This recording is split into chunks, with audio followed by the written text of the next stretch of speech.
Hey guys, Mike Robertson from iFast here, and a question that I get in a lot of instances is what is the difference between a front foot elevated split squat and a rear foot elevated split squat? It's a great question if you've been following Bill's stuff over the last couple months, couple years. He talks a lot about propulsion versus loading. So I'm going to set it up here in just a minute, but just so you know, in a lot of cases when you're doing a front foot elevated split squat, so when your front foot is up on a box, it's going to shift your body weight back. I'm going to put more of the emphasis and more of the load through your heel, and it's going to emphasize loading the body.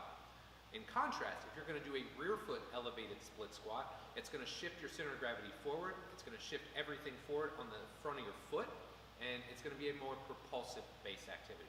So give me just a second. I'm going to set this up, and then I'm going to walk you through the difference between a front foot and a rear foot elevated split squat.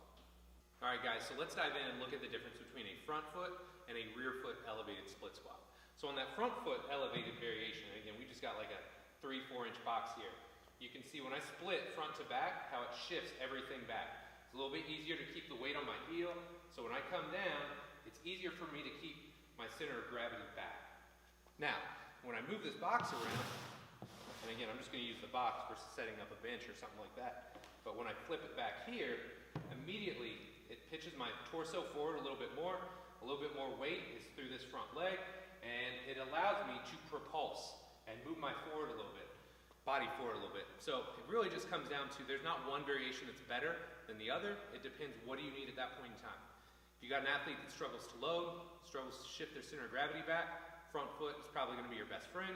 If you got somebody that is wanting to propulse, to get stronger, to get faster, especially going straight ahead, rear foot elevated split squat is probably going to be your best bet.